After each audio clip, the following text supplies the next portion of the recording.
দর্শক সবাইকে স্বাগত জানাচ্ছি। এনটিভি লাইভে অবস্থান করছি জামালপুরে সরকারি আশিক মাহমুদ কলেজে। মাধ্যমিক উচ্চ শিক্ষা অধিদপ্তরের মহাপরিচালক প্রফেসর ডক্টর আজাদ খান তাকে স্বপদে বহাল রাখা অবস্থায় যে শিক্ষা অধিদপ্তর যে একটি নিয়োগ বিজ্ঞপ্তি প্রকাশ করেছিল, সেই বিজ্ঞপ্তি প্রত্যাহারের দাবিতে জামালপুর সরকারি আশিক মাহমুদ কলেজের সাধারণ শিক্ষার্থীদের আয়োজনে কিন্তু এখানে সেই বিজ্ঞপ্তি প্রত্যাহারের দাবিতে একটি মানববন্ধন অনুষ্ঠিত হচ্ছে। তাদের দাবি যে মাধ্যমিক উচ্চ মাধ্যমিক অধিদপ্তরের যে মহাপরিচালক তিনি কর্মরত থাকায় মানে তাকে নিয়োগ করবে এমন ঘটনা কিন্তু আসলে নজিরবিহীন ঘটনা। তো এই বিষয়টি প্রতিবাদ এবং সেই বিজ্ঞপ্তিটি প্রত্যাহারের দাবিতে এখানে মানববন্ধন অনুষ্ঠিত হচ্ছে। তো এই বিষয়ে আমি যদি এখানে যে মানববন্ধন তো একজন শিক্ষার্থীর সাথে কথা বলতে চাই যে আজকের এই মানববন্ধনটা কি উদ্দেশ্য করছেন, আপনাদের দাবি থাকে? আমাদের দাবি হচ্ছে, আপনারা জানেন গত 6 আগস্ট মাধ্যমিক ও উচ্চ শিক্ষা অধিদপ্তরের যে মহাপরিচালক পদে যে একটা নিয়োগ বিজ্ঞপ্তি দিয়েছে তারা, সেটা আসলে কিভাবে দেয়, একজন ডিজি সেখানে কর্মরত থাকা অবস্থায় সেটা আসলে কিভাবে দেয়, এটা আসলে আমরা এটা কারোরই বোধগম্য নয়। এবং এটা যে ডিজি এখন বর্তমানে একজন ডিজি কর্মরত আছেন, তাকে আমাদের শ্রদ্ধেয় আজাদ খান স্যার তাকে অবমাননা করা ছাড়া, তাকে এখানে অপমান করা ছাড়া এটা আর কিছু না, এটা আমরা বুঝতে পারছি। তার বিরুদ্ধে তারা কিভাবে একটা ষড়যন্ত্র করছে এটা আমরা ভালোভাবে বুঝতে পারছি। তারা মূলত চাচ্ছে হচ্ছে যে এইখানে যেন উনার দ্বারা, উনি একজন সৎ এবং শিক্ষা বান্ধব একজন ডিজি, তা আমরা জানি যে সে এখানে এই পদে অধিষ্ঠিত হওয়ার পর থেকে শিক্ষার সারা বাংলাদেশের শিক্ষার কিভাবে আমূল পরিবর্তন হচ্ছিল, কিন্তু তাদের এটা সহ্য হচ্ছিল না। মূলত তারা তার দ্বারা কোনো অবৈধ সুযোগ সুবিধা পাচ্ছিল না। তাদের যে অবৈধভাবে টাকা ইনকামের পথ সেটা বন্ধ হচ্ছিল। মূলত আজাদ খান স্যার সেই পথটা, অবৈধ পথটা বন্ধ করছিল। এটাই মূলত তাদের সহ্য হচ্ছিল না। তার জন্যই শিক্ষা মন্ত্রণালয় কর্তৃক তাকে অপমান করার জন্য এই ধরনের একটা অপমানজনক নোটিশ দেওয়া হয়েছে, বিজ্ঞপ্তি প্রকাশ করা হয়েছে। আমরা বলতে চাই এই বিজ্ঞপ্তি যেন অতি শীঘ্রই যেন প্রত্যাহার করে নেওয়া হয়, এটাই আমাদের মূল দাবি। এবং যদি প্রত্যাহার না করা হয় তাহলে আমরা এই শিক্ষা উপদেষ্টার, অথর্ব শিক্ষা উপদেষ্টার আমরা পদত্যাগ চাইতে বাধ্য হব। জি, কথা বলছিলাম এখানে মানববন্ধনরত একজন শিক্ষার্থী থাকে, তিনি যেটা জানালেন যে মাধ্যমিক উচ্চ শিক্ষা অধিদপ্তরের যিনি মহাপরিচালক ছিলেন তিনি আসলে দুর্নীতির সাথে আপোষ করতেন না। এই বিধায় কিন্তু তার বিরুদ্ধে ষড়যন্ত্র করে এরকম অপমানজনক একটি বিজ্ঞপ্তি দেওয়া আছে। তো অতি সত্ত্বর সেই বিজ্ঞপ্তিটি প্রত্যাহারের দাবি করেছেন, অন্যথায় যদি তারা কিন্তু কঠোর আন্দোলন এবং শিক্ষা উপদেষ্টার পদত্যাগ দাবি করেছেন। তো এখানে দেখতে পাচ্ছি, আমি যদি আরেকজনের সাথে কথা বলতে চাই, সংক্ষিপ্তভাবে যদি আজকের এই মানববন্ধনের বিষয়ে জানাতেন। আপনারা জানেন যে 2024 বৈষম্য বিরোধী ছাত্র আন্দোলনে আমাদের ডক্টর আজাদ খান স্যার, সে আমাদের রাজপথের সহযোদ্ধা। আমি বৈষম্য বিরোধী ছাত্র আন্দোলনের একজন সাবেক আহ্বায়ক হিসেবে আমি স্বীকৃতি দিচ্ছি যে সে আমাদের রাজপথের সহযোদ্ধা।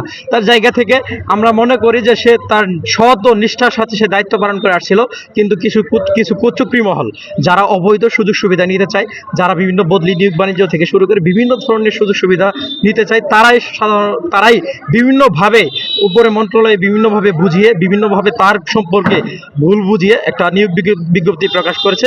এই নিয়োগ বিজ্ঞপ্তিটা আমরা মনে করি একটা নজিরবিহীন নিয়োগ বিজ্ঞপ্তি এবং একটা অবৈধ নিয়োগ বিজ্ঞপ্তি। তাই আমি শিক্ষা মন্ত্রণালয় এবং শিক্ষা উপদেষ্টাকে অনুরোধ করবো নিয়োগ বিজ্ঞপ্তিটা তুলে নিয়ে এবং তাকে সসম্মানে তার শপথে যেন বহাল রাখা হয়, সেই দাবি জানাচ্ছে এই মানববন্ধন থেকে। ধন্যবাদ। এখানে আরেকজন আন্দোলনরত শিক্ষার্থী আছে, আপনি যদি আজকের মানববন্ধনের বিষয়ে সংক্ষিপ্ত আকারে বলতেন, যদি দাবি না মানা হয় সেক্ষেত্রে আপনাদের পদক্ষেপ কি থাকে? আমরা দেখেছি গত 6 অক্টোবর মাধ্যমিক ও উচ্চ শিক্ষা অধিদপ্তরের মহাপরিচালক ডক্টর আজাদ খান স্যারকে কর্মরত অবস্থায় একটি হাস্যকর বিজ্ঞপ্তি প্রকাশ করা হয়েছে, যা মূলত অবৈধ। আমরা চাই এরকম অবৈধ বিজ্ঞপ্তি শিক্ষা মন্ত্রণালয় কর্তৃক যে দাখিল করা হয়েছে সেটি প্রত্যাহার করা হোক। কারণ আমরা দেখেছি ডক্টর আজাদ খান স্যারের মতো সৎ এবং নিষ্ঠাবান মহাপরিচালক এ পর্যন্ত মাউসিতে আসেনি, এবং তার সততাই তার জীবনের জন্য হয়তো কাল হয়ে দাঁড়িয়েছে। এবং 6 তারিখে এরকম হাস্যকর বিজ্ঞপ্তির জন্য আমাদের সম্মানিত ব্যক্তি, যিনি তার আত্মমর্যাদায় বিশ্বাসী করে এবং তার আত্মমর্যাদা রক্ষার্থে তিনি একটি পদত্যাগপত্র জমা দিয়েছেন, এবং সেই পদত্যাগপত্র এখন পর্যন্ত দেখিনি, তার কোনো কার্যক্রম দেখিনি। আমরা আগামী 7 দিনের মধ্যে, 7 কর্মদিবসের মধ্যে বলা হয়েছে একজন সৎ এবং নিষ্ঠাবান ডিজি তারা চান। আমরা দেখতে চাই আগামী 7 দিনের মধ্যে কত নিষ্ঠাবান ডিজি আসে, আর যদি তার থেকে ভালো ডিজি মাউসিতে না আসে সেটাও আমরা সাধারণ শিক্ষার্থীরা দেখে নিব। কিন্তু তার আগে এই হাস্যরসাত্মক বিজ্ঞপ্তি শিক্ষা মন্ত্রণালয় এবং শিক্ষা উপদেষ্টাকে প্রত্যাহার করতে হবে, এটাই আমাদের জোরালো দাবি, এবং ডিজি স্যারকে সসম্মানে তার আসনে আসীন করতে হবে। জি, আপনি যদি একটু জানাতেন সবকিছু। উচ্চ মাধ্যমিক শিক্ষা অধিদপ্তরে আমরা জানি যে এরকম মহাপরিচালক আর এর আগে কেউ দেখিনি। তো তার একটাই অপরাধ, সে নিষ্ঠাবান, সৎ, দুর্নীতি করেন না, এটাই তার অপরাধ আমরা মনে করি। যার কারণে ঊর্ধ্বতন কর্মকর্তা এবং শিক্ষা উপদেষ্টার যে কর্মচারীগুলো আছে তারা ভাগ বাটোয়ারা পাচ্ছে না, যার কারণে তাকে তার পদ থেকে সরাই দেওয়ার যে পায়তারা, যার কারণে এই অশোভন বিজ্ঞপ্তিটি প্রদান করে, যার বিপরীতে তিনি সসম্মানে পদত্যাগপত্র জমা দেয়। আমরা চাই এই শিক্ষা ব্যবস্থা জাতির যে মূল জায়গা, এইখানে যদি দুর্নীতি অনিয়ম থাকে তাহলে আমরা কোথায় যাব? আমাদের একটা ভরসার জায়গা ছিল এটা, সর্বশেষ এই ভরসার জায়গাটুকু কেড়ে নিল ওই জুলুমকারীরা। আমরা 5ই আগস্টের পরে এরকম ঘটনার তীব্র প্রতিনিধি এবং ধিক্কার জানাই। আমরা চাই যারা এই ধরনের কাজ করেছে তাদের পরিণতি 5ই আগস্টের চেয়ে আরো ভয়ঙ্কর হবে। যেভাবে আমরা 5ই আগস্টের এই দুষ্কৃতিকারী যারা ছিল তাদেরকে আমরা সরিয়ে ফেলছি, উৎখাত করতে ফেলছি, আমরা পারবো, অবশ্যই পারবো। অল্প সময়ের মধ্যে আমরা তাদেরকে এখান থেকে সরাই নিয়ে দেবো।